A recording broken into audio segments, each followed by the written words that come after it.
Lisa. Who were the others? I seen two others. Ben and somebody. Yeah, I know. Just like 2 weeks. Zach,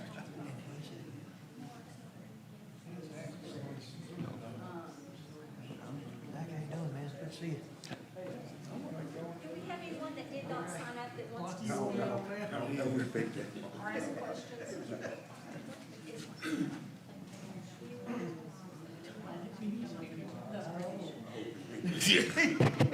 It's awful.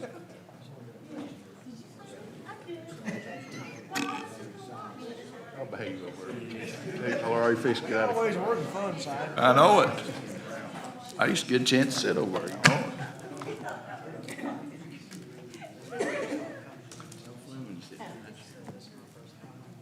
know it. Hold on a minute. Hey, Cliff, bring me your phone. I got you crazy.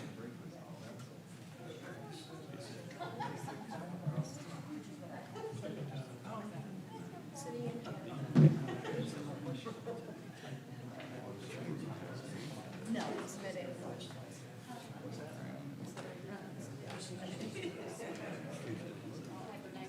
There's only it does. She's in trouble.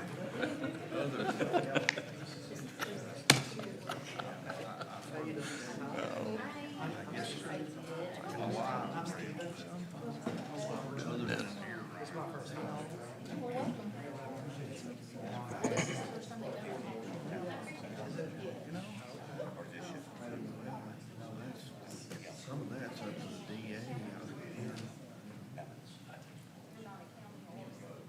The police can only go so far.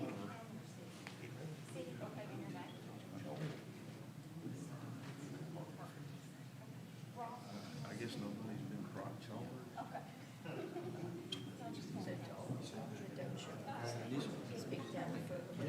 Yeah. One of the neighbors has seen it. They hurt.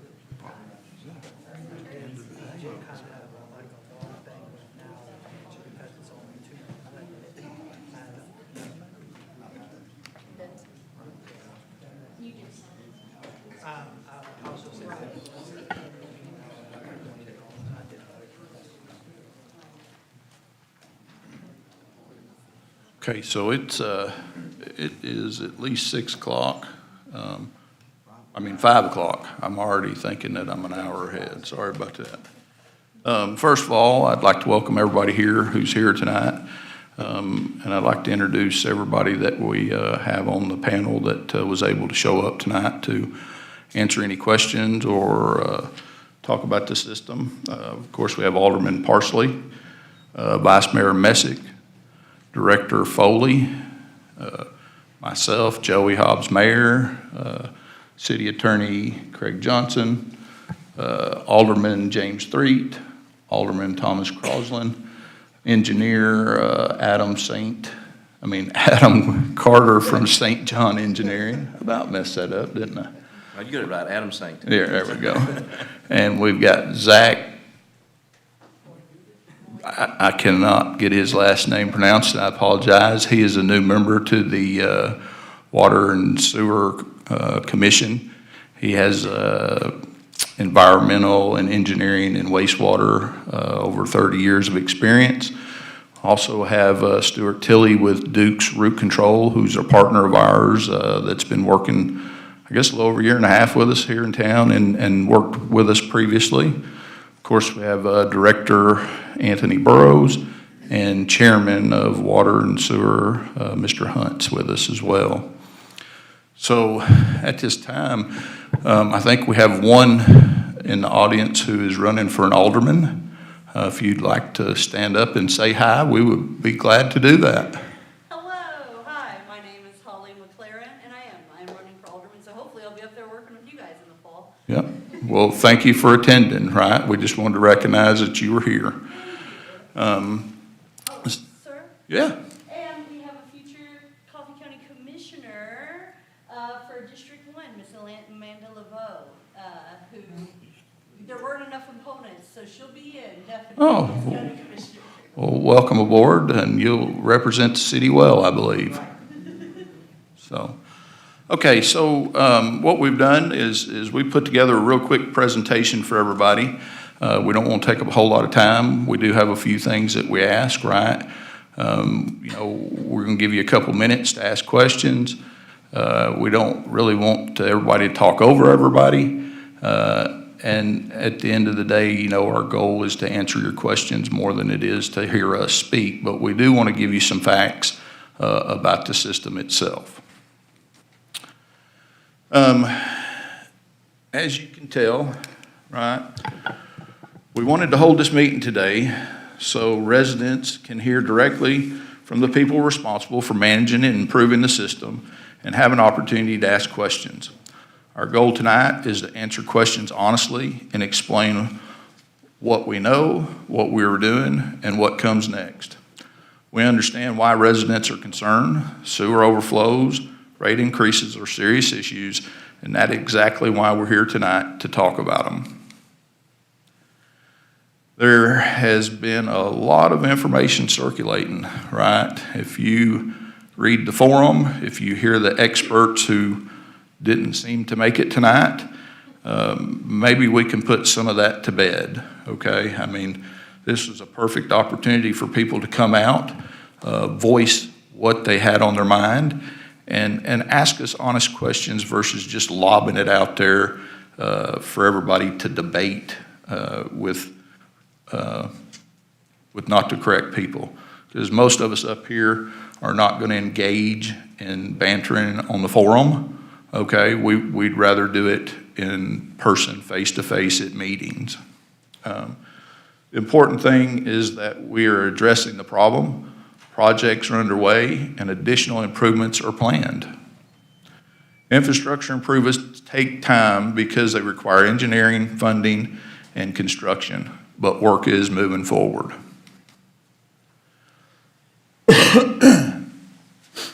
So we have some simple facts for you, okay?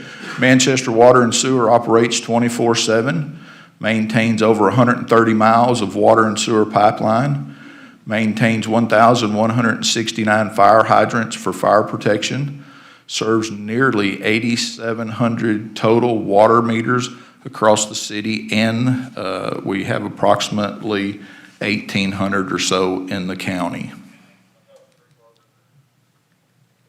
We have a small team that manages a very large system. We have 37 employees. We have 89,222 miles of water lines, 41,095 miles of gravity sewer, 5,512 miles of force main, 2,191 manholes. Again, I told you about the fire hydrants. We have 26 lift stations, and we also talked about the customers. And at this time, Director Foley, I'm going to ask you a couple questions for myself for a little bit of clarity so that anybody who's not in water sewer on it understands a couple things. When we talk about gravity sewer, could you give us just a real quick what we're discussing there? And if you would speak into the mic so everybody at home will hear you, please. Okay. Gravity sewers are mains that do not need pump stations. They run on gravity, basically from the highest point, they gravity down to the pump stations, and then they get to a pump station and they get pumped up and moved to another spot that takes them to the sewer plant ultimately. Okay. And then force mains? Force mains are the opposite. They are moved by pumps. We have 26 pump stations that move sewer from low spots up to higher spots and then pump them to our sewer main plant over at the building. Okay. And then I think you touched on lift stations. But I think you said that they will pump the gravity fed up to the next highest point, and then it's gravity fed to the next point. Is that correct? It's kind of up and down, up and down. Yep. So, okay, here's just a visual, right, of water lines by miles, gravity fed and then force mains. So water distribution, okay. Water is purchased from Duck River Utility Commission. We distribute about 3 million gallons daily. We have 6 elevated storage tanks, 5 booster pump stations, and we have capacity of 3,375,000 gallons of storage capacity. Manchester does not have a water treatment plant. Okay? So what we're trying to say there is we buy supplied water. Contrary to some comments, we do not treat it ourselves and send it back to you. Okay? This is just a quick kind of graphic, right? How drinking water reaches you. We purchased it from Duck River Utility Commission. 6 elevated storage tanks, as we talked about. And then from those tanks, it's fed to the customer. In the collection system, right, the sewer system is a network of underground pipes that carries wastewater from homes and businesses to the treatment plant. Once it reaches the treatment facility, the water is cleaned and safely released according to state environmental standards. Most rarely, we think about the sewer system as it operates under the ground and it's out of sight, okay? Many sewer systems across the country, including ours, were built decades ago. Some pipes are 40, 50, and even 60 years old.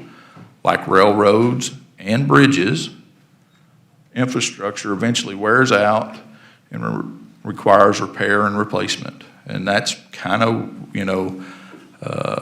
the biggest part of what we're going through today is as you get into the inner circles of the city, it is the oldest infrastructure. As you go out in the outer rings, those are the newest because of growth and expansion. When infrastructure reaches a certain age, city must begin replacing pipes, pumps, and other equipment. These upgrades help ensure the system continues to operate safely and reliable. There we go, for the community. Thank you.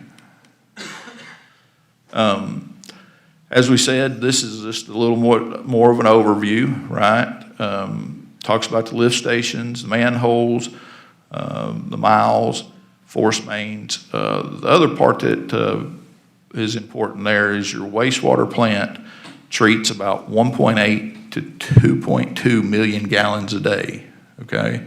The capacity after it was remodeled, you have a capacity today of 4.3 million gallons. So on days it does not rain, okay, we run at about 50% capacity. So I think that's very important for people to understand. Where we get ourselves into overflows and into trouble is on rain events, okay? And in Manchester, we approximately have 114 to 120 rain days a year. So 2/3 of the time your system works extremely well. The other third of the time, we have some things that we'll talk about on up here as to why it causes us problems. How wastewater is treated, right? Homes or businesses send it to lift stations, and then it goes to the treatment plant. As far as the treatment plant goes, since Director Foley has been in charge, he has built a staff of 5 individuals. As you can tell, these are licensed individuals. They hold different types of license. We have 2 newer employees that have come on board that have lab experience, and we will be sending them to get some more certifications. Where your water and sewer bill goes, right? Water, we purchase water from Duck River Utility. So part of your bill, we have to buy the water, okay? Infrastructure and maintenance, pipes, valves, hydrants, water treatment operations, pump stations, lift stations, equipment, vehicles, materials, staffing, and a 24/7 operation. and I'm gonna back up, just so that we also understand, none of your property tax, none of the sales tax, any of those taxes that are collected go toward water and sewer. Water and sewer is considered its own entity and its own business, and it has to sustain itself, okay? If not, the state will come in and they'll take it over. They'll set the rates for you because they will make the business viable. So that's part of why you see things that are rate increases.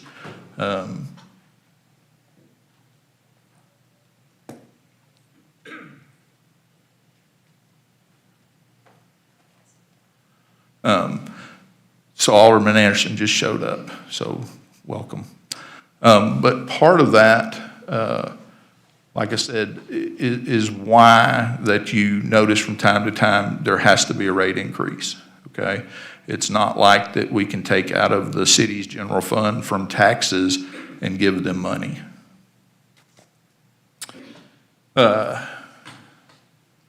Older pipes can crack and shift over time.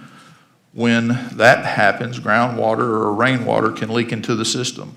Engineers call this I&I. You hear that term quite a bit. It's for inflow and infiltration. That extra water takes up space inside the pipes designed to carry wastewater from homes, businesses during rain. It can overwhelm the system.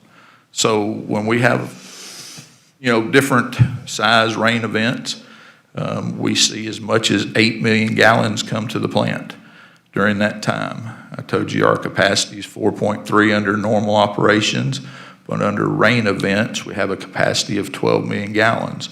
So we're still not overdoing the system, but it is the pipes and things in the ground that can't handle the water, and that's what causes the overflows. When you go from a larger pipe to a smaller pipe, it creates a problem, and that water must go somewhere. So that's part of what I&I is causing during that 120 days a year. Before storm water drains, so it's been probably, Adam, how long we've been doing storm water drains and things now? 10, 12, 14 years. I mean, before that system started actually being implemented and put into the system, everybody thought that your storm water from your roofs and your gutters and everything should go into the sewer system. Downtown is a bigger issue as it's older section. We still have rooftops that catch quite a bit of water here and put that into the sewer system, and that overwhelms it. There's been parking lots that drained instead of into the storm water system that was draining into the sewer system. Those things are part of what we've been trying to handle. And thanks to Stuart and his team, right, when they do smoke testing, what that does is it shows us where the water is coming from that shouldn't be connected to our system, okay? Chronic manholes as of March 1st of 2026. So what is classified as a chronic manhole is if you have 5 overflows in the same manhole within a 12-month period, that is considered chronic, okay? As you can see, we have 6. We give you the name of them as well as the street where they're located. That doesn't mean that we do not have more overflows throughout the system, but to be considered chronic, there has to be 5 in a 12-month period. Now, once you go in and you fix a chronic manhole, it takes you 12 months of no overflows for that to come off of the system, okay? Okay, sewer moratorium, right? That's been the big topic here lately. We have been on a TDEC moratorium since 12 or 14. We came off of that moratorium on March of 2024, and we went on to what they call a self-imposed moratorium. Now, what that says is when you're under a TDEC moratorium, you cannot add flow above a chronic manhole unless you proved that you have done work to remove I&I out of the system, so that there's less flow, so you can add some flow back. That's what the moratorium, high level, right? I'm not going to get into the weeds here. So we did such a good job until March of 2024. We came off the state moratorium. We went on to a self-imposed moratorium. So a self-imposed moratorium is basically the same thing, except we govern ourselves, right? The mayor, the water and sewer director, we calculate things with engineering that, hey, we've removed 10,000 gallons out of the system that's above a chronic manhole. We can add back some houses. Each house, according to TDEC, is 300 gallons per day. So if you remove 10,000 gallons, you can add several homes back, and you actually didn't add anything to the system, okay? So during this time, from March of 24 through March of 26, you can see that we had 101 overflows, and in 2025, we had 108 overflows. That, along with a EPA audit that was done on the procedures and things in place at the water and sewer plant, we went under an EPA order for a year. Okay, we have certain things that we have to get accomplished during that year by date. We are ahead of schedule on that order. We intend fully to be off that order within a year. The new one that we just went on to March of 2026, like I said, it's familiar to us. We've done it before. But the fine, right? It was published that our fine is $146,000, okay? I guess that's partly true, not reality true, but on paper true. Our fine that we just went ahead and paid is $29,200. Now, on the moratorium itself, what happens is our first date is March of this month. We have certain data that is required to turn in. If we turn the data in and it's accepted, that $20,000 fine we do not pay. There's another date in April. There's another date on out through the year. We have full intentions of complying with every one of those dates, and the fine should only be $29,200. But if we said, hey, you know what? We're not going to do anything, okay? Then yes, we have to pay $146,000. That is definitely not our intentions. And I would like to also say that this all happened before Director Foley's tenure, okay? This is not on his watch. This is what he is coming into, and is doing a fine job to make sure that we're meeting those dates. So, future needs and growth, infrastructure replacement and rehabilitation, system expansion to support community growth, lift station upgrades and reliability improvements, advanced assessment, management, and technology, continue investment in water and wastewater infrastructure, workforce development, and equipment modernization.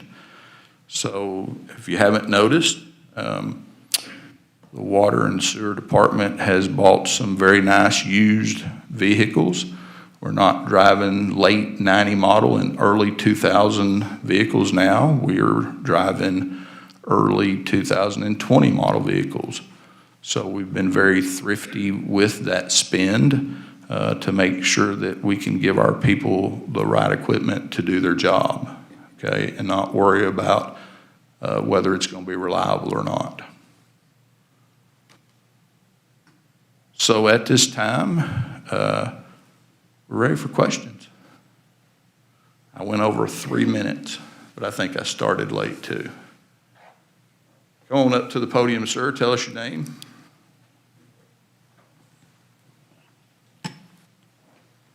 hold on. So my name is Stephen Scarborough. I am a resident here in the city of Manchester. I did send my question in via email earlier today.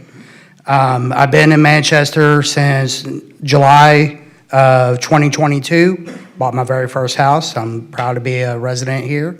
One of my best friends lives down here, and he helped influence my move. Well, first, welcome. Thank you. I'm happy to be here. A lot better than Nashville and Memphis. We hope so, right? Right. Give us a good plug there. So, a few things. Regarding the TDEC fine assessed in February, which specific permit violations remain unresolved today? And what concrete guarantees can the city provide that residents won't be footing the bill for further avoidable penalties in the future? Specifically, what is the status of the state-required corrective action plan, and will you commit to making monthly progress reports available to the public on the city's website? Furthermore, regarding the proposed 35% hike, how was that specific figure determined? Can the city provide a line item breakdown showing exactly how much of this new revenue is earmarked for critical infrastructure repair versus how much is being diverted to pay off existing regulatory fines or administrative costs? We need to know that this investment is actually fixing the pipes and not just covering the penalties. Thank you. So, hang on in case you have a follow-up, okay? The first part of your question, right, is about the fine. As I said, the fine is $29,200. And yes, sir, we're going to have to spend the money out of that bucket to pay that fine, okay? We do give monthly updates at our Water and Sewer Commission meeting, which is every Thursday, first Thursday after BOMA meets at 6 o'clock. You can either join us or we do live stream it as well, okay? But as I said earlier, we have no intentions of paying no more fines. There is very specific dates, and we will update every bit of that work at those meetings. So hopefully that takes care of that one for you, right? The rate hike and increase, as you said, the specific way that was determined, and I have Chairman Hunt's here. He served during that time, and now Alderman Anderson is here as well. And either one of you are more than welcome to talk about that, or I can. And what his question is how did you determine how much to raise the rates? And then we can talk about exactly what we did with the money. Okay, I do have that part of the equation for them. So. Would either one want to? And just to add on to that, how much of that rate increase will be used to improve the infrastructure and even, I'm sure many will agree, the quality of the water that reaches our taps? So, okay, on the quality of the water that reaches your tap, as I told you before, we buy that water, right? It comes from Duck River Utility Corporation. They're out of Tullahoma. They're actually owned by Manchester and Tullahoma, but they work independently, and they do really have good water, believe it or not, okay? But part of that increase will continue to upgrade the infrastructure in the supply lines. So I'm going to answer a couple of them for you, and then I'm going to turn the other over to somebody else. So, part of your question is how do you know that we're spending that money? In the previous budget, there was $0 allocated to capital outlay, okay, which is infrastructure and pipe replacement and some of those things. We've been working off some grant money. But in the budget for this year, okay, we put $3.75 million in capital outlay for projects. The rate increase is supposed to have brought in $2.4 million, okay? But since it didn't get passed until September, we didn't get it implemented until January. We will only see $1.2 million projected because it's a 6 months. We go from July to June, okay? So just so you know, of the increase, $1.2 million this year will be in a $3.7 million capital projects. So we're taking some other money that we receive off of rates and things, and we're going to spend another $2 million on top of that rate increase, okay? So that's what we're doing with the money to assure you that we are doing projects to make things better. Now, to your original question, Mayor, yes. you hit on the topic. If you'll look at our budget from, if you'll want to do some analysis, look at prior year's budgets and the city audits. Those are in line with the comptroller's office. And you can compare the line items, what got spent on infrastructure this year versus last year versus the previous other years. So, I mean, that's where the money goes, and you can tell. But it'll take a little bit of analysis to decide where that's at. And I give you a high-level numbers here, just so that you understood that we're putting 2 times as much as the increase provided into capital projects for this year, okay? As far as how the rate increase was decided, I do, go ahead, yeah. Alderman Anderson, would you like to come up here? I can. I'm Alderman Anderson. I served on the Water and Sewer Commission from September of '24 until September of last year. So this came up while I was serving on it, and I did sponsor it because whatever member of the board serves on the commission would sponsor the resolutions that come out of it. But the reason that I supported it is because under our previous director, Perry, he brought us a budget that he had developed with the finance director, and he had assessed the system, what the needs were, what capital improvements and projects he thought that we needed. And he brought us these figures, and he said, I know that this is going to hurt. This is not going to be a popular thing, but you all haven't really been proactive with your rate increases. And so, this is what I need to do to get you moving in the right direction.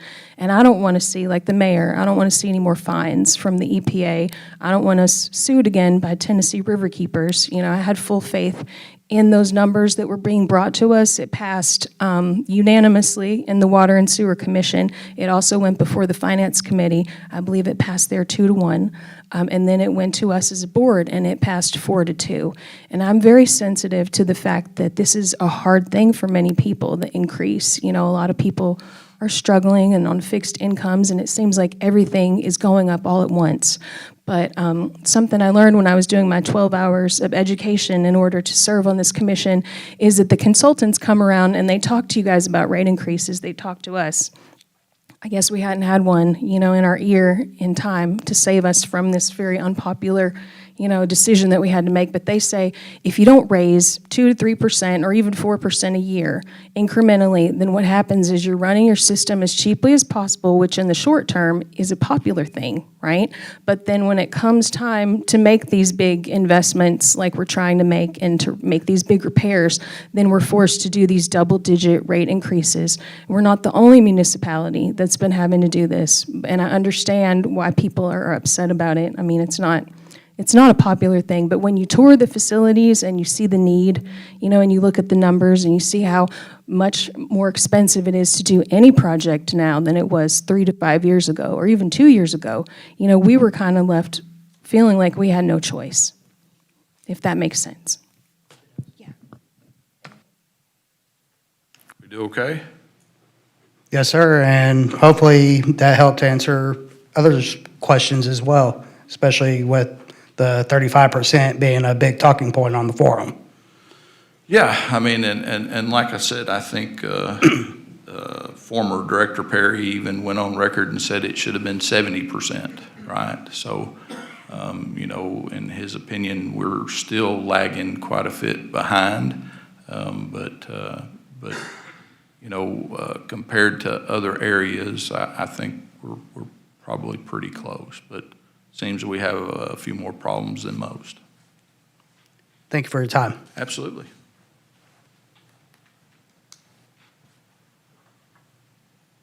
Any more questions? Yes, come on up, sir. Tell us your name and My name is Robert Hand. I got a decade experience in the water field. My question is, what is our water loss here at Manchester? so last month, we had a loss of 10%. Okay. And for 2025, we were at 14.9. So Yes, sir. what are we doing to be proactive to keep these leaks to a minimum, as well as making sure all the valves are flowing the correct way and so forth to keep future increases from happening? Because that's one of the biggest expenses is the water loss. So, Absolutely, and to be honest with you, right, I mean, a lot of systems that have age as ours, they see as high as 20 to 30%, right? We have a very aging system.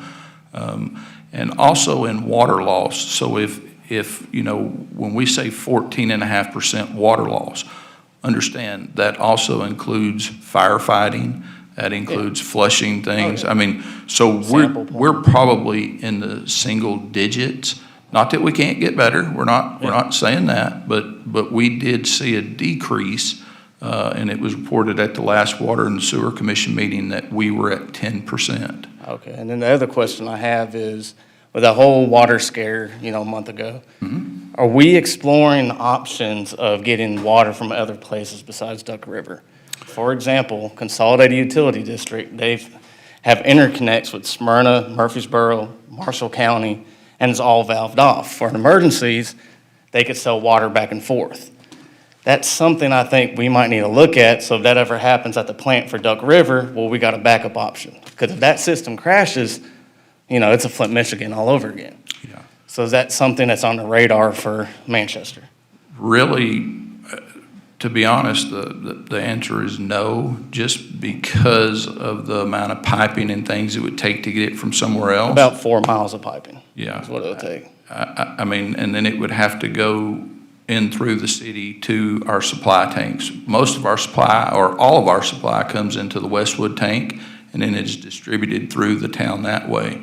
And, in 39 years, I think Mr. Breaker, who runs that facility, said that was the first time they had that type of problem. I know, but it's always good to have farther, more backup plans. So Yeah. I know other people have expressed that too. Why are we just limited to one source? It should be maybe something to forecast for, 5, 10, 15-year plan with the rate increases and all that too. But I think it would be cheaper, which is what we're exploring today, is adding more tanks for more capacity. That's Yes, we currently have a plan that just passed BOMA to put a new tower out at the Manchester Industrial Park, which adds another 750,000 gallons to our storage capacity. Okay. And we're looking at some of those versus actually going out and finding yeah, just another other source. options, because it could have been, real Yeah. bad. But that's all I had. Oh, no. Appreciate it. Hey, thank you. Sir, could you spell your last name? And H-A-N-N. Appreciate it. All great questions. Yeah, come on. Yeah. Just to add on to what you just said about adding a new tower, is that also going to be able to keep up with the increased demand of the farm that's going to be getting put in? Yes, and that's part of how we got the tower.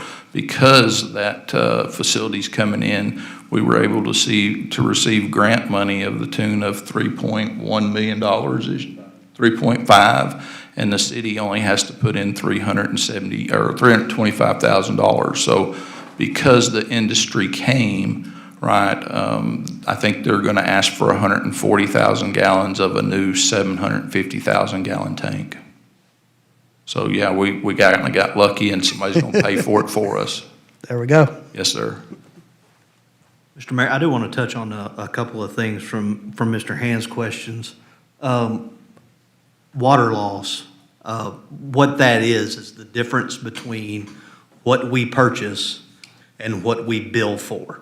So I want to make sure that that's clear to everybody. If we buy 1 million gallons of water, but we bill for 900,000, we've had 10% water loss.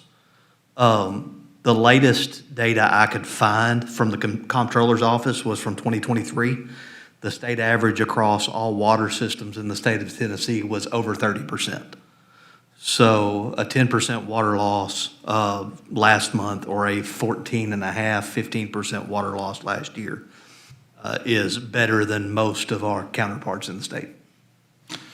Yeah, and as we discussed, right, I mean, we're always looking to do better, but at the same time, I think part of it to solve some problems is adding some capacity through tanks. And we're, like I said, we have the one, we're exploring another tank to go out toward 41, which will also help county residents with lower pressure out in that area. So that is something that the commission is working on with the director, and then hopefully we can bring some of that to BOMA in the coming months. Any other questions? Come on down. Thank you for having me. So right now there's 6 chronic manholes, you said? Yes, ma'am. And that means 5 overflows a year. So my question is, do we know how many manholes we have that have had like 4 that are right on that verge? I don't have that. I mean, Donnie, do you know? Okay, yeah. We Okay, have a list, we keep a running list.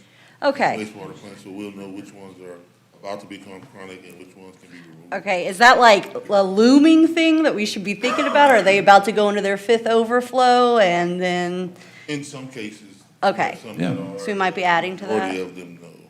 Cool. And it takes a year for them to fall off the list after work's been done. Yes.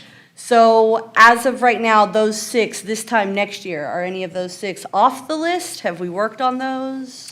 So we continually work on all of them. Right. Okay, but to give you an example, in January, I don't know how much rain we had, 2 or 3 inches, it seems, in a short period of time. I can't remember the numbers. We had 14 overflows. Okay, so, like I showed you earlier, we actually got worse in 2025 than we did in 2024. And that can be from a variety of things, but Lonnie is putting certain things into place now to where we run cameras down them. We try to find out, is there blockage in the line? Is there grease buildup? Is there trash? Right. So we have a different procedure than we did in the previous administration, right? Instead of just accepting them and increasing, we're trying to figure out exactly what's going on. And there again, I mean, these are all great questions, by the way. I mean, I want to commend everybody for asking them. And if you would tune in once a month or come and see us at the water and sewer, I mean, John, you're there. We always ask for citizens' questions, and John never gives us any, but we really don't have anybody come usually. So, but I mean, the main thing everybody needs to take away from here tonight is we're not just sitting back saying, okay, this is great, we're happy. Right? Right. I mean, we did over $13 million worth of grant work. We put in over 4,700 new 24-inch or 18-inch pipes throughout the city. I mean, trust me, this is something that that this team works on all the time. You'd have to, right? It's a hot topic issue. Well, and the other thing that I think would be good to understand is this is going to be something you do from now until there is no more Manchester. Because by the time we get the inner city fixed, the exterior part of the city will become old, right? It's more about having plans of how you do things in the future. Since Lonnie and Adam and we got into the TDEC stuff, right, we've turned in 3-year plans. We're starting to work on 5-year plans that gives us a way to ensure that we're doing the best we can with your money and with the grant money that's available to us. Okay, cool. And that leads perfectly into the last thing I want to bug you with. So our fine is not as bad as it maybe seemed at first with that 146,000, but there's benchmarks that we have to hit. Did you say the next one is April? No, we have one in March. One in March, okay.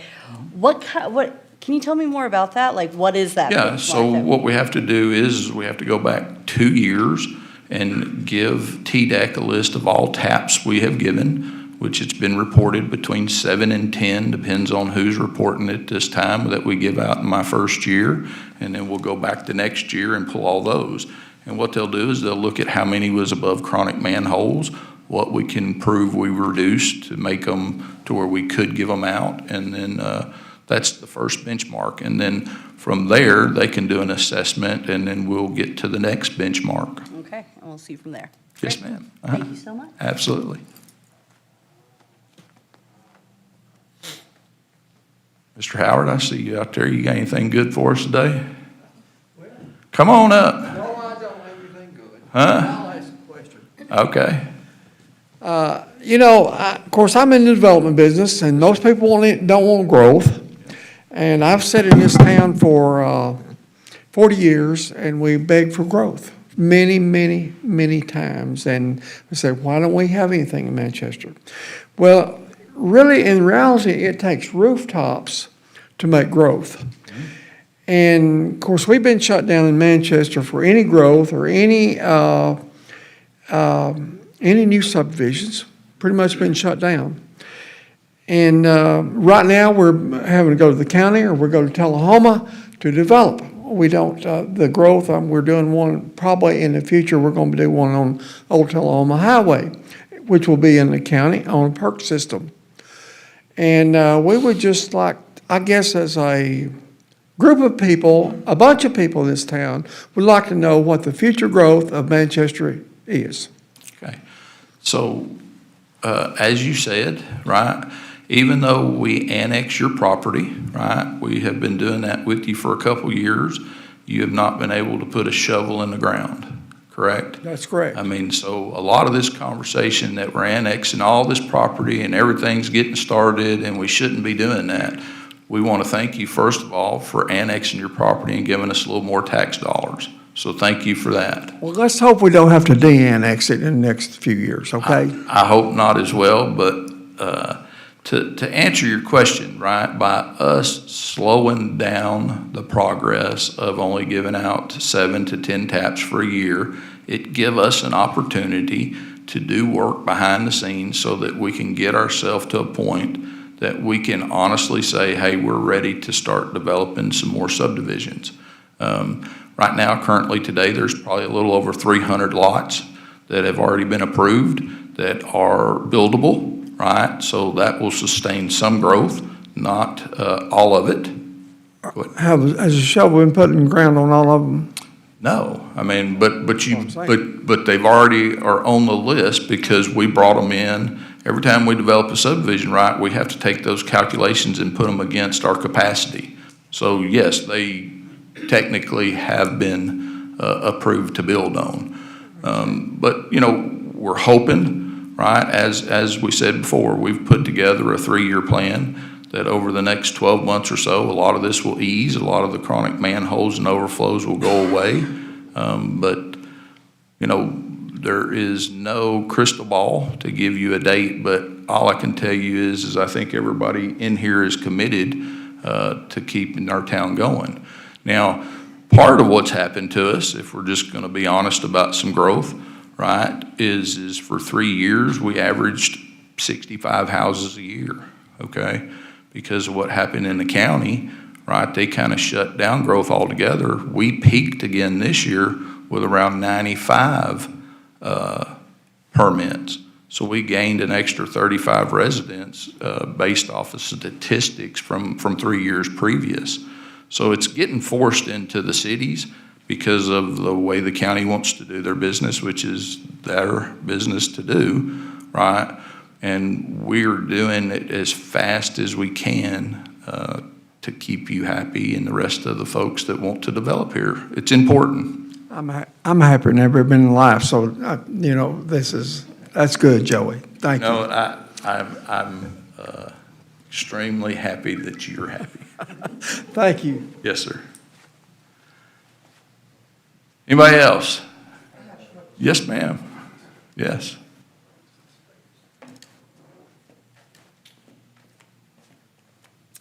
My name is Amanda LeVue, and you may have stated it, but I just want to be clear. You've slated $3.75 million for capital expenditures. You're able to apply $1.2 million from the increases in the rates. But where was the other $2 million coming from? So I did catch that. that is just realignments inside of the budget from last year. Capital expenditures are lots of things.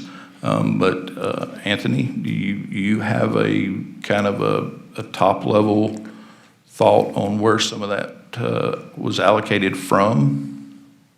Some of it, as I said, we had been accruing because we knew we had grant matches. So we did a lot of grant work last year, and that was going to have to be put into the budget. So some of it was probably accrued over a year or so, because we did have a couple big projects that were probably $1 million matches or something very similar to that.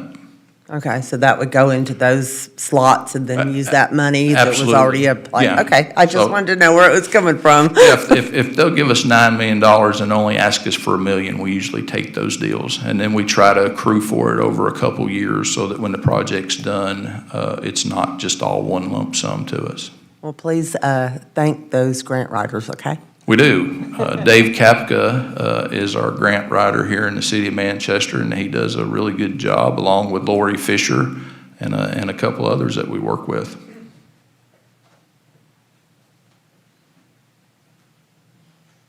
The rest of the panel, you guys, your microphones all work. I'll be glad to quit answering questions at any time. So I have another question. You may have said this already. I know with the tap fees and sewer tap fees and all that, do we have for this growth that's coming, which I'm part of it, I moved here 2 years ago, an impact fee that could go back to the infrastructure, to schools and so forth, where we could put like a certain fee that the builders on these houses, so we could put it back into our system to help improve and maybe not future more rate increases? We're going to call on Vice Mayor Messick for that one. Okay. Yes, sir. We worked hard and long to pass an impact fee. We've had it in effect a little over 6 months, I believe, Year and a half, year and a half. yes. I don't know what we've got in it. This year, we put 690,000, something like that in it. Okay. Yep. So we're probably a little over $1 million total. Oh, good. Yeah. 80% of that is legislated to go toward new schools or school maintenance. 20% goes to other infrastructure, and right now that 20% is dedicated to bridges. Okay, because a lot of people complain about the growth that's coming in all these new Yeah. neighborhoods, but the word could get out that we're getting money back from it. I think Yeah. that'll help too. Every time you build a house, we get $2 a foot. Okay, So, good deal. Well, I appreciate it. And to be honest, we're also starting to look now at developer fees, right? So that Mr. Howard and the rest of them can help us pay as well. Like I said, it's not a bad thing. We're all in it together, right? Most builders pass that on to the customer, but we did in July of 2024, or June, and it went into effect July of '24. We passed a $2 per square foot. It's not living area, it's the whole covered area. And as Vice Mayor Messick said, we probably captured a little over $1 million in about 18 months. Yes, sir. You just mentioned something about developer fees. I want you to know, I want the mayor to know that I'm not opposed to that. If you've got competition out here, one competition does what the other one does. Whatever it takes to make this town right, which we haven't done forever. Yep. And we've got to have those fees coming, whether it be from this impact fee or whether we've got to have developer fees, whatever we've got to have. But, everyone is competition takes over and they're all the same price level. Yep. And listen, you're not alone, right? The other developers that we've That's talked to right. about that, I mean, everybody has been very receptive, right? They understand our struggles and they understand that it's going to take us all doing it together. So It'll take us all. that's right. And so thank you very much for that comment. Yes, sir. Come on back.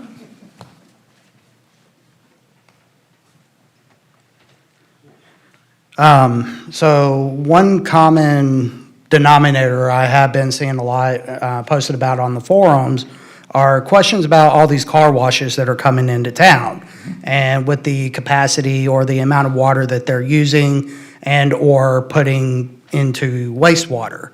What is being done to ensure that their water usage is kept at a minimum and not impacting the residents of Manchester? So, Adam, you can probably help me a little with this, right? I think the ones who've been coming into town actually recycle their water. It's not like some of the others. I don't know if you have any of that. I don't have any of that data. Okay. But I can tell you that they recycle water. Their usage is actually probably less than the ones who hand wash. Not giving anybody a hard time for that. I'm just telling you that the newer ones, and here's another little fact, right? Actually, new houses, okay, use less water than older houses. The appliances, the valves, the faucets, toilets, all those things are way more energy efficient and use less water than you would in a house that was built in the 70s, 80s, and probably even into the 90s. So as we talk about growth and those things, you have to take that into account, that they're probably going to use less than some of the older neighborhoods that we have today. And while I'm actually glad that you said that, speaking of older neighborhoods, my house was built in 1958. Okay? When I moved in, I did have the city come out and test the flow to my home and the water pressure.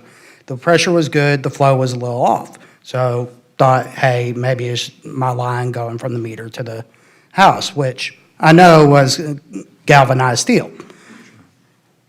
Fast forward to later last year, well, come to find out, my water meter had never been replaced, and that's a 1958. And on top of that, the pipe from the meter to the main had also not been replaced.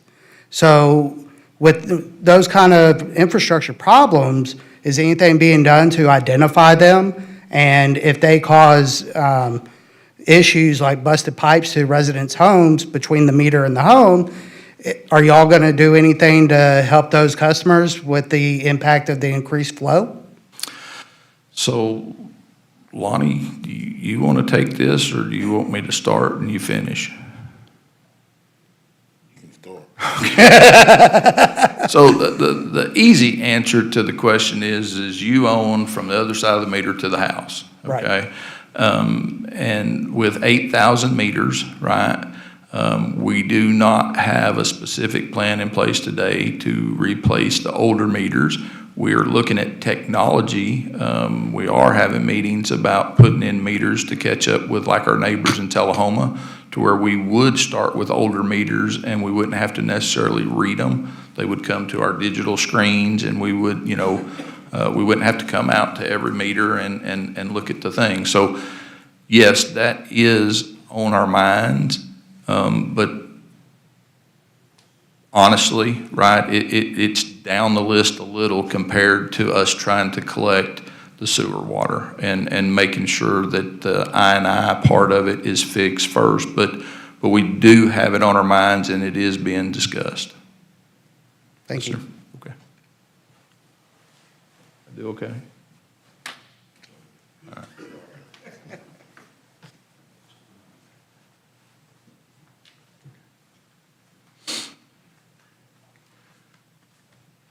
My name's Arcana Bernard, and I live in the city. Okay. And you briefly brought up Tennessee Riverkeepers Association, and we wanted to stay on their good side. Back in 2020, there was an issue. Has that been completely resolved? I think that was Ms. Anderson brought that up. I did, and actually, I was going to ask our Attorney Johnson what the status of that is, if we complied with everything. We did, and we were taken off the active list of being monitored. And it's not completely dismissed yet, because we're under an agreed order that lasts a few years. But haven't heard anything from Riverkeepers at all in 2.5 years. Are there any penalties that we know of that exist? No, ma'am, not from Riverkeeper. They're not a government agency, as you may know. They're a nonprofit organization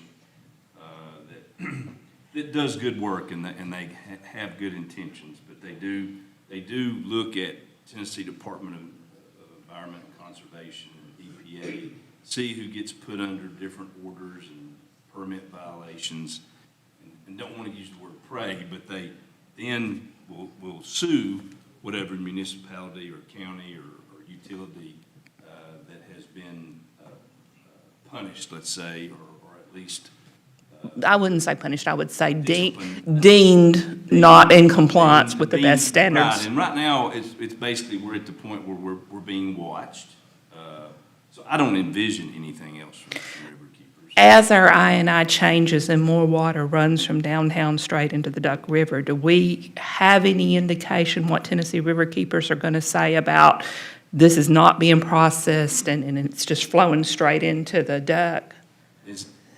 Well, I'm not sure what you're talking about there. One of the chronic overflows you said was in downtown. And you said that you were going to work to possibly get some of the rooftop drain to not go into the sewer system. Well, if it doesn't go into the sewer system, it's going to head to the Duck River. Right, and so that's just rainwater, stormwater, not wastewater. Okay. Yeah. So there should be water. no issues at all as we do I&I changes and move it straight with Tennessee Riverkeepers or any of our environmental. And I would say as long as we keep making progress, I think we'll be fine with the type of organizations that Riverkeeper are. As long as we keep doing what was told to us to do with TDEC. Of course, I can't guarantee what Riverkeepers are going to do, but I think as long as we're making progress, I think we're looking good. Okay. And I just want to clear up one thing, right? When I'm talking about drains and all those things, right, that is actual just rainwater. It's not sewer water, okay? But it is going into the sewer pipes today, which is causing the overflows. Okay. The second thing is, as we remove rainwater from the system, does it cost more to treat water that's not diluted by rainwater than it does to treat rainwater diluted? I mean, you know, you have a gallon of rainwater, you know, if it goes through the system, it's going to go out fairly fast or it's going to dilute something else fast. Is there a difference in what it costs to treat it as it becomes more concentrated sewage versus rainwater and sewage?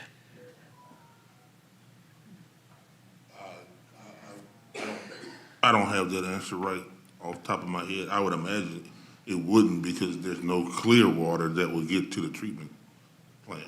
Once it enters into the sanitary system, it's dirty. It's dirty. So it doesn't, it costs the same to treat it regardless of how dirty it is. Correct. But it's just the amount that we're getting. It costs more to treat more. Okay. So the less we get, the less we spend on treatment. And Lonnie, you can correct me if I'm wrong, right? We don't chemically treat the water, right? We use other things that, is that? Correct, yeah, we don't add chemicals or anything like that. Yes, it's a bacteria that's actually in our ditches that clean the water. Bugs. Bugs. Good Yeah, bugs. I mean, that's 100% right. Good bugs. Yes. And the last question, we own rental property off of Skinner Flat Road. And unless I'm mistaken, Skinner Flat Road wasn't up there as one of those 6 key areas. Has Skinner Flat Road been fixed or is it one of those number 4 spots? No, Skinner Flat Road is where we did the upgrade in this piping that I was telling you was a part of the 4,700 feet, and we haven't had an overflow there. Okay, thank you so much. Yes, ma'am. Come, yeah. That's the thing we're not seeing is as issues come off. Yeah. And I know Skinner Flat Road, we've had tenants that have complained, and I haven't kept abreast of it. My husband's been keeping abreast of it. How many other areas have we fixed that you think? Over the years, there's been several areas that have been fixed. That is the most recent one that was fixed just last year, though. Okay, thank you. And also, you might be interested to know that we're applying for some grants through FEMA. We've started with Esther Lane to raise those roads so that when it floods, you'll be able to get out without crossing through water. I think our tenants will be very happy with that. Skinner Flat is next on the list, but Esther Lane is first. Yes, sir. Come on up. She made a good point. I think we need to, as a part of our transparency, come up with some type of system to let people know when these repairs have been completed and these projects are done, because most of the complaints that come to me are always about what's broken. And we never take the time to point out, hey, we've made, $15 million worth of repairs and highlight those areas. We just continue to harp on what's broken. Yeah. I think that, it'd be good to update the Water and Sewer Commission, put that on their list and start running a tally. And then at the end of the year, let's publish something in the paper maybe or something that talks about what we've been able to accomplish. Hi, I'm Kevin Burns. I'm fairly new here. Okay. Welcome. What's the average water pressure in the houses here? It varies. It depends on where you live, what side of town you're on. Royal Oaks? I'm new to Manchester too, so I have no idea what that is. All right. Adam, do you kind of? My previous house, it was at around 60 PSI. And they had new development up the hill. So they raised it up to 120, and we had pipes starting to burst down in the old section. So I hear you're doing a lot of work. If you're going to boost the water pressure, I'd like to know, so I know to put a reducer on the house. So here around in Midtown, up on top of the hill here is generally somewhere in the 60s. If you go right down here to the bottom of the hill, it can get up in the 70s. If you go out further into or away from the central part of the system, it starts to drop from there, so it can get down in the 40s. All right, well, that helps. Thank you. Okay, absolutely. I'm literally right around the corner, and I'm at like 65 pounds, Okay. just right over, I guess, on the hill.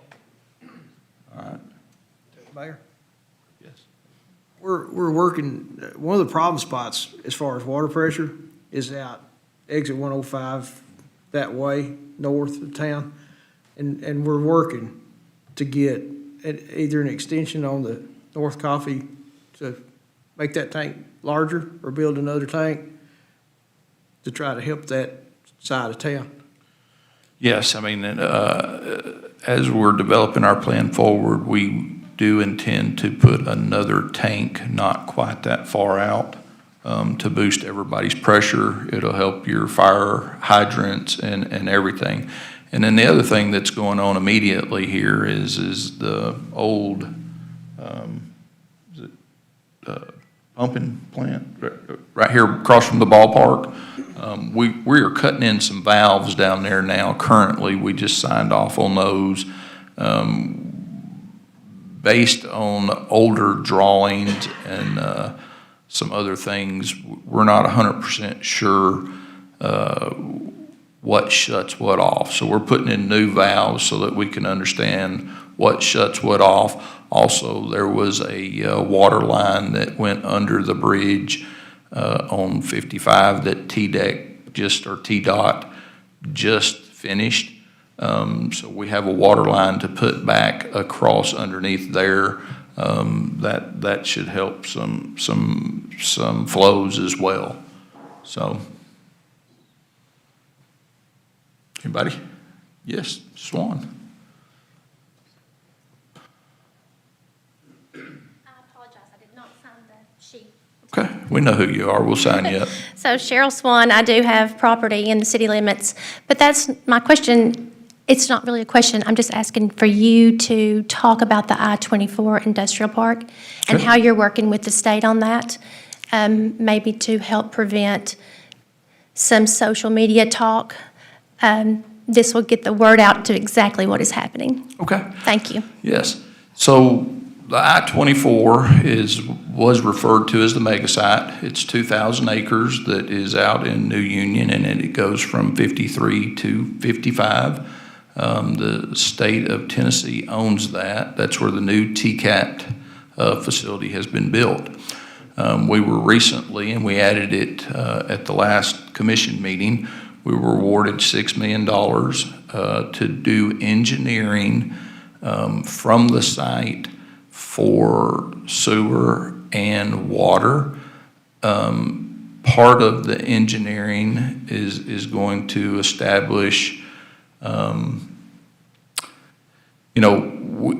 we can't partner with the state on automotive type of plants that use too much water and sewer, okay?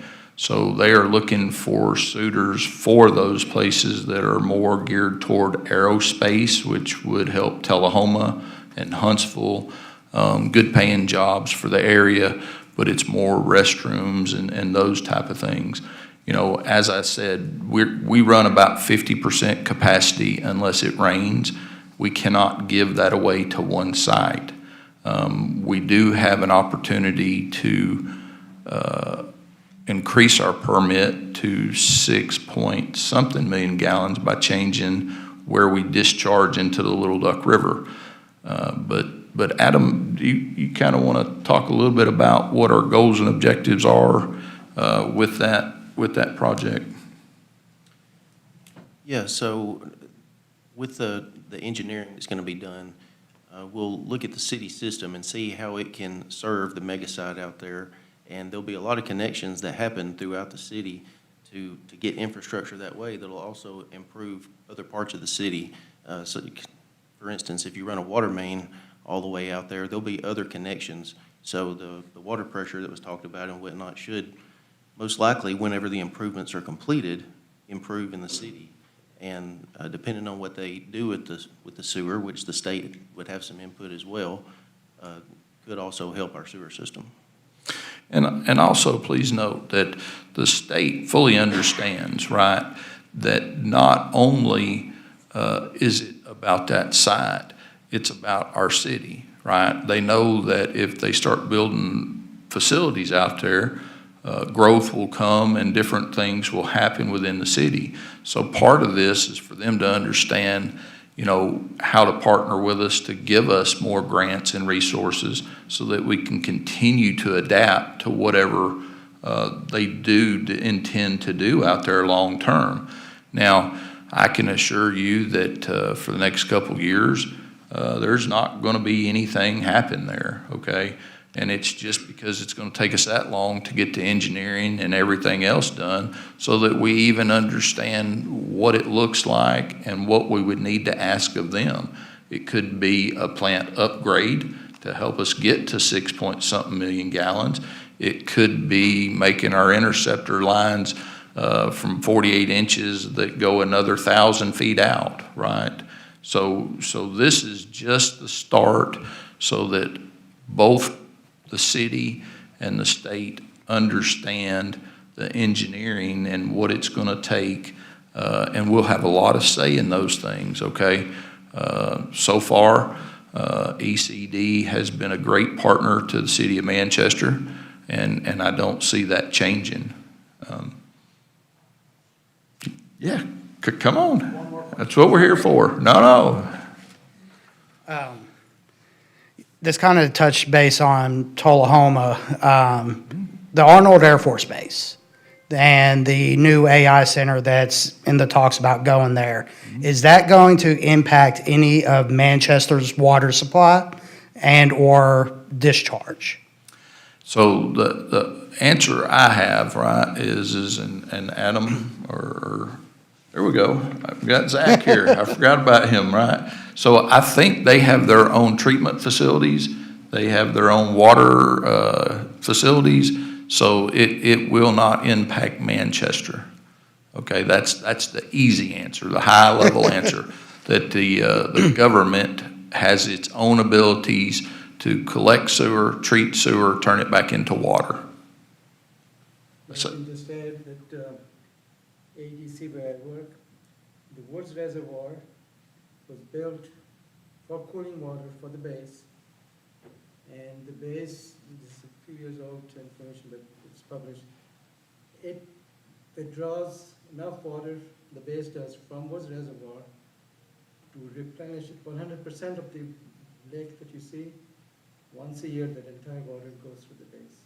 So I would think, because I'm not speaking for ADC obviously, that any requirements for cooling water would very likely be from Woods Reservoir that was built just for that reason, cooling water for the base. So that's what I would imagine.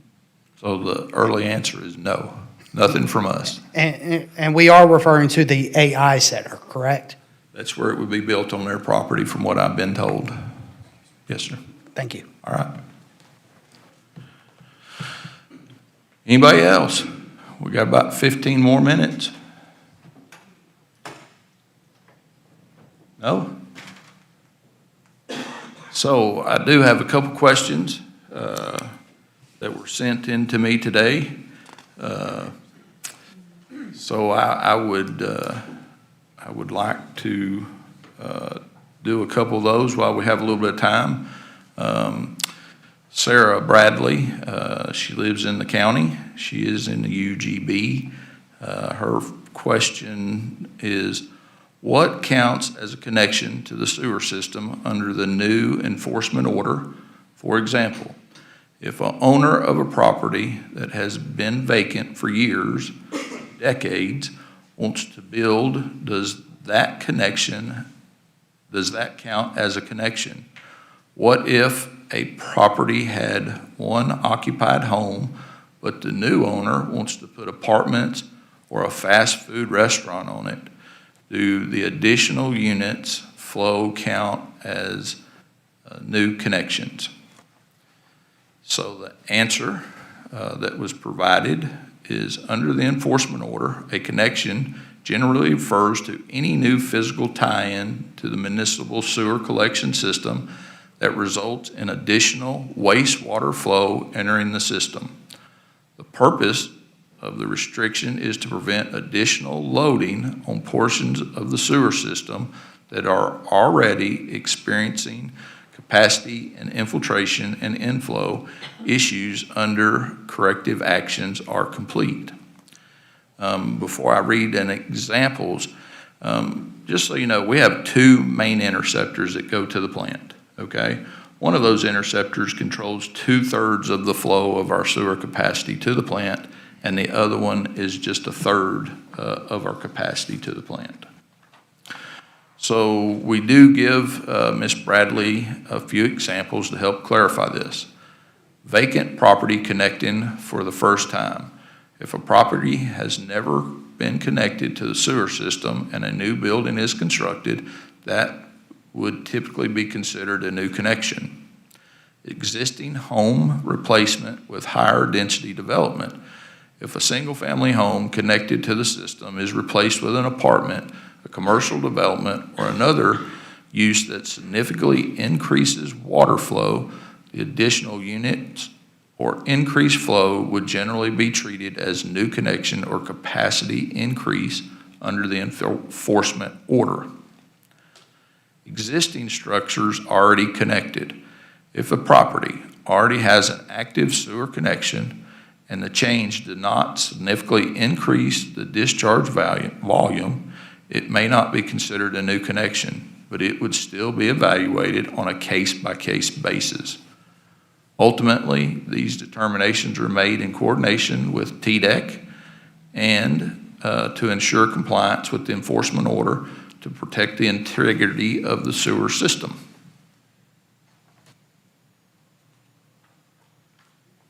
Anybody else have a question? If not, I'll go on to number 2 for Ms. Bradley. I do have a question. If you Sure, absolutely.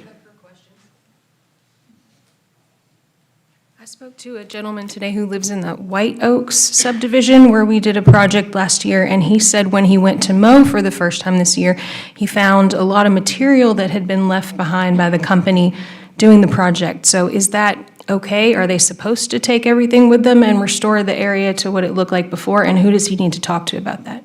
Do you know who did the project? It was probably during your time. Was that- White Oaks. Excavating work in that area up there. Okay. Yeah. So, But yes, they should clean up anything that they had done, and if not, if you'll let us know, we can contact them, I'm sure they'll be happy Okay. to do it. Now, there was some, like, check dams and things that was left over there, but Mm-hmm. it was at the property owner's request to stop erosion on their own property, but that's the only thing that I'm. That doesn't sound like that same person. Okay, thank you. yeah.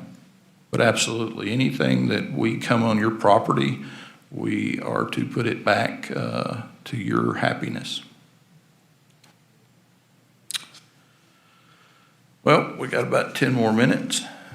Number 2, when will smoke testing of the rest of the sewer system begin? We'll let Dukes have that one. Okay, we've actually completed that process, and there are a few areas that were added to the GIS, to the mapping that we didn't hit, and we can get that information to everybody, but the majority, I would say 98% of the system has already been smoke tested completely. So we had some surplus, some money left over because we're under budget last contract, so we decided to roll that in and go ahead and get it done with those extra funds. So the savings was on the CCTV work and things that they had put together to try to have some savings for the city. So that process is complete. And if everybody know what smoke testing is basically most of these pipes that are here are made of concrete. Most of it's made of clay, and so the clay has places where water can get in, rainwater, groundwater can get in, exactly what we're talking about, I&I. So one of the best ways to find where it's tied in is to force smoke, of non-toxic smoke. We make sure we notify everyone that we're doing this. It's perfectly safe for animals and for people and animals and things like that. So this smoke is pumped into the system, and anything that can get in, the smoke will get out. So it's an indicator. As you walk the street, you can see where you might have areas where rainwater does get into the system. So it reverses that process. A lot of times, those are gutter tie-ins, things we talked about. Stormwater tie-ins, a great deal of clean water into the sewer system, and that's a good indicator on how to do that. We give them a notification.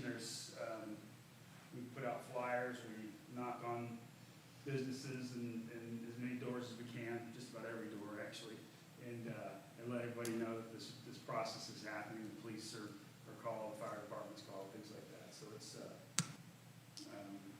one of those that's every once in a while you'll have an issue with smoke getting in somewhere where somebody didn't know it, but you'll get a phone call, things like that. It's just the nature of it. There's so many residents and businesses sometimes that smoke gets through somewhere.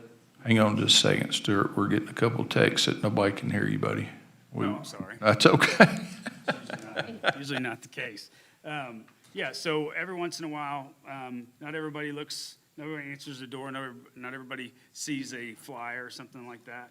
And so sometimes we'll have some issues where it is scary. It's smoke coming through a toilet or somewhere in the house. So it's extremely nerve-wracking for the resident that has to deal with that. But all in all, for doing a whole entire town, we had a couple of them that we addressed, of course, immediately. But I think we only had 3 the whole entire town. So Are the results available to view? Sure. Yeah. So we the second part is still under review. What we do something a little different. We categorize. Hey, Stuart, hold on. I'm not saying. Yeah, grab that over and be like a singer for us. All right. So we do something a little different. Once we gather all the data, we put it together and we make a criticality report for the city to say, okay, these are the ones that are extreme. And then we kind of just rate them from there on out. So they know these are the ones they need to go to first to mitigate the issue. So that takes a little bit longer. The first go around is complete. So that is available and we can get it. We can get that be on a spreadsheet basically to let everybody know where those problems were. And reach out to Director Foley. He'll be glad to share that stuff with you guys. He's working on quite a bit of different things to where you can go on websites and you can actually pull up maps. There's lots of new technology. I mean, nobody's going to accuse the city of Manchester of being tech savvy, right? We're trying to catch up at a pretty good pace, and Lonnie has brought a lot of that to us. But if you'll give us just a little time, we'll get every bit of that to where you can view it from home. And if there's any questions or anything like that, please don't hesitate to reach out to us, right? I mean, as I said in the beginning, our goal is to share this information because we want you to hear it from us, right? We don't want to hear it from, let's say others, for a nicer way of being nice tonight. I'm going to do one more question, and unless somebody here has another question, let me find a good one here. I asked her, was there a certain order, and I didn't get a response, so I'm going to pick one that I like. How does the city determine which overflows to report? Lonnie, we just filled out some stuff to send to the state. I think this should be fresh and easy right here. We are mandated to report all overflows. We don't pick and choose which ones. However, if we are not aware of an overflow, I can't report something that I don't know about. And that kind of goes back to Alderman Anderson when she was saying, like, who do we report to? I personally don't like y'all calling the mayor or TDEC or anybody else without giving us the chance to resolve the problem first.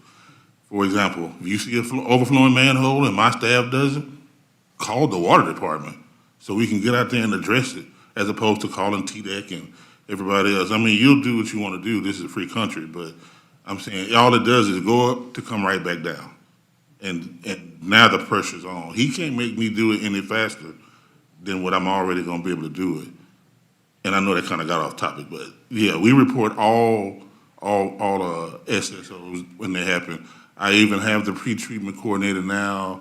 We keeping a tab of private SSOs. When we go out and we find a clean out, maybe that was overflowing, that's your problem, that's not the city's problem. We're keeping track of those as well. And we're building a good relationship with TDEC to be accountable and transparent. You know, we're not hiding nothing from them, and we're not going to hide anything from them. If we get in trouble for it, we'll learn how to do it better the next time, but we report every single SSO that's brought before Manchester Water staff. Yeah, it brings up, you know, there again, right? I mean, we're doing these type of things like tonight. I mean, we want you involved. It's your city, right? If we miss it, it's not because we're hiding it, right? We're human. We miss it. We would like the opportunity to fix it. That's all we can ask, right? I mean, and at the end of the day, we just put in a new phone system. If nobody's aware, I'm gonna go on a little tangent here, right? Now you ain't gotta call 10 numbers to find somebody. It's one number, gives you a menu. You can go to that department. That department will give you another menu, and you can talk to exactly who you want to within 2 or 3 little clicks, right? I used to get frustrated as a citizen when I wanted to talk to the water warehouse, but I ended up at water billing, right? I mean, it wasn't very good. We have an excellent IT department now. As you can tell, we live stream everything. We try to be as transparent about the decisions and things that the leadership is making. And we're always open to more suggestions, right? I mean, just give us a shot, right? I mean, Facebook is a great thing, right? I keep up with where I travel, how many vacations I take, and it lets everybody else follow me there too, right? I think those are good things. I mean, but at the end of the day, let's not use it for bad ways to do business, okay? I mean, we're all human. We're going to make some mistakes. I'm not scared to tell you when I mess up whatsoever, all right? And I don't think anybody else up here is either. So, you know, the more we can work together, the faster we resolve these things and we make our city what we want it to be. So, I mean, everybody who asked questions tonight and everybody who attended, you know, thank you very much. I mean, according to Facebook, I would have thought that I'd have needed to bring in some more chairs tonight and, you know, serve refreshments or something. But I do thank everybody who came here tonight. And like I said, Lonnie's phone works, my phone works. We all have email. We have committees. We do a lot of good work in committees. And please come get involved, right? We do have a couple openings now for some committees. Come fill out a form, spend more time with us. We would enjoy it. So, anybody else? Yes. Can you touch on that? I had said something to you on Facebook. People are asking about the chemicals versus how they used to be, and now you're putting them onto a dump. Yeah, that is, that was question number something on the list for Miss Bradley, and I just didn't get to it. Okay, so that is chemicals that is in the industrial park pre-treatment program, okay?